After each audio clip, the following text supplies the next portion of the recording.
శ్రీ విద్యాప్రకాశానందగిరి స్వాముల వారు చెప్పిన పరమార్థ కథ. సుఖమునకు రాచబాట. పూర్వము ఒకప్పుడు ఒకానొక వర్తకుడు కొంత డబ్బును మూట కట్టుకొని యాత్ర చేయుటకై బయలువెడలెను. దారిలో అచటచట సత్రములనందో దేవాలయమునందో విశ్రమించుచు ప్రయాణము కొనసాగించుచుండెను. వర్తకుని వద్ద గల డబ్బు మూట చూచి మరి ఒకనికి దానిని తస్కరించవలనను దుర్బుద్ధి జనించి స్నేహితుని వలె నటించి మెల్లగా అతని చెంత చేరెను. ఇరువురును పరమ మిత్రుల వలె మెలుగుచు యాత్ర సల్పుచుండిరి. ఒకనాటి రేయి ఇద్దరును ఒక సత్రమునందలి గదిలో పరుండిరి. వర్తకుడు గాఢ నిద్రపోవుచుండా ఆ కపటమిత్రుడు నెమ్మదిగా లేచి డబ్బు మూట కొరకై గది అంతయూ వెతికెను. వర్తకుని పెట్టె, సంచులు, చొక్కా మూటలు అన్నీయూ విప్పి చూచెను. కానీ డబ్బు మూట కనిపించుటలేదు. మరల వెతికెను, కానీ కనిపించలేదు. మరుసటి రోజు ఉదయమున తన స్నేహితునితో మాట్లాడుచు మాటల సందర్భంలో రాత్రి మీ డబ్బు మూట ఎచ్చట దాచితిరి అని ప్రశ్నింప అతడు నీ దిండు క్రిందనే అని జవాబిచ్చెను. కపటమిత్రుడు అత్యాశ్చర్యపడెను. వర్తకుడు తన మిత్రుని దొంగగా గ్రహించి అతడెట్లయినను తన ధనమును అపహరించునని తలంచి ఆ మూటను ప్రతిరోజు ఆ మిత్రుని తల దిండు క్రిందనే దాచుచుండెను. ఏలయనగా దొంగ అన్ని చోట్ల వెదుకును గాని తన తల దిండు క్రింద వెతకడు. వర్తకునకో దొంగలను మేపు అభ్యాసము కలదు కనుక తన ధనరక్షణ కొరకై ఈ చక్కని ఉపాయము అవలంబించెను. ఆ ప్రకారమే జీవుడు బ్రహ్మానందవారాశిని తన హృదయమునందే ఉంచుకొని ప్రపంచమంతయు ఆనందము కొరకు వెతుకుచున్నాడు. కానీ ఎంత వెతికినను ఆ శాశ్వతానందం అతనికి బయట ఎచ్చటనూ లభించుటలేదు. అది అంతరంగముననే కలదు. ఆ రహస్యం అతనికి తెలియక అజ్ఞానవశమున బయట తుచ్చ సుఖములకై తిరుగాడుచున్నాడు. వింధ్యత్యాత్మని యత్సుఖం సుఖమక్షయమశ్నుతే యోంతః సుఖో ఇత్యాది వాక్యముల ద్వారా శ్రీకృష్ణ పరమాత్మ అక్షయ సుఖము లోపలనే కలదని స్పష్టము చేసి ఉన్నాడు.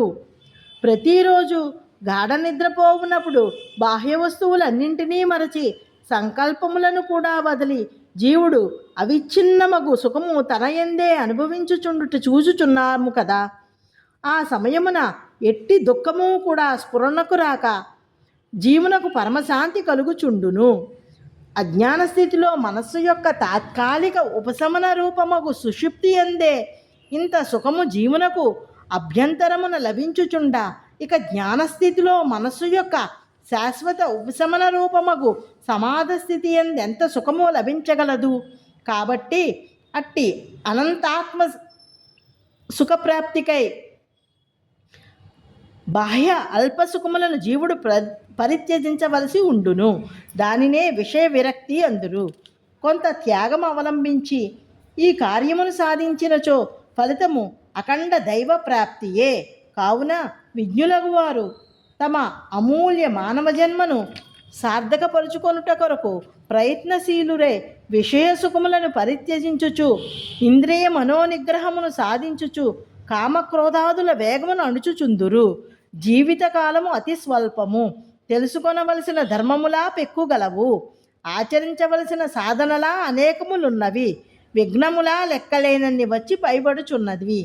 ఇట్టి స్థితిలో జీవుడు ఎంత త్వరితముగా తన లక్ష్యమును సాధింపగలుగునో అంత శ్రేయస్కరము. మృత్యువు ప్రతి నిమిషము జీవుని కబళించుటకై ప్రక్కనే వేచి ఉన్నది. వార్ధక్య రోగాదులను హుంకరించుచు మీద పడబోవుచున్నవి. కావున వాని వలన అపకారము కలుగక పూర్వమే, మృత్యువు దాపురించక మునిపే, ఇంద్రియముల శక్తి ఉడుగక పూర్వమే వైరాగ్య శమధమాది సాధనలను అభ్యసించి స్వస్వరూపానుభవమును పొందవలసి ఉండును.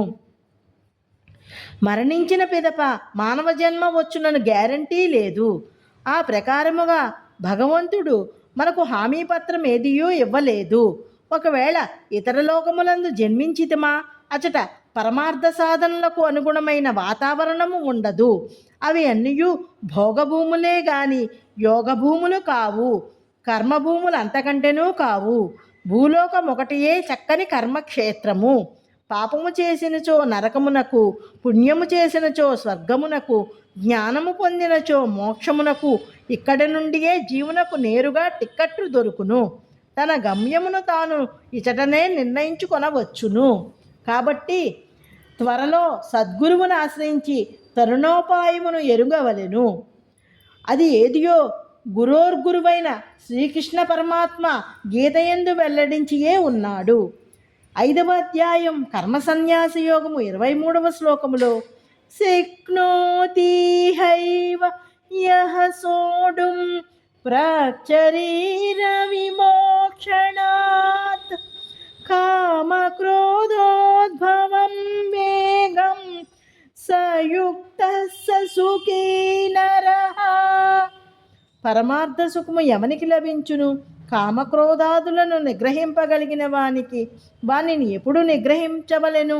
ఈ శరీరము పతనము కాకపూర్వమే, అనగా మృత్యు ఆసన్నమగుటకు ముందే ఎచట నిగ్రహించవలెను? ఇచటనే, ఈ మానవ జన్మయందే, ఈ భూలోకముననే ఇహైవ ఈ విధముగా పరమాత్మ ఆధ్యాత్మ సుఖప్రాప్తికై రాచబాటను చూపెను. కోరికలను తగ్గించుకొనవలెను, ఆశలను విడనాడవలెను, విషయ సుఖములను పరిత్యజించవలెను, భోగాభిలాషను దురీకృతమునర్చుకొనవలెను, కామక్రోధాదులను అణచవలెను. అత్తరి ప్రతి జీవికిని తన హృదయస్థమగు ఆత్మానందరూప అఖండ సుఖము చక్కగా అనుభూతమగును.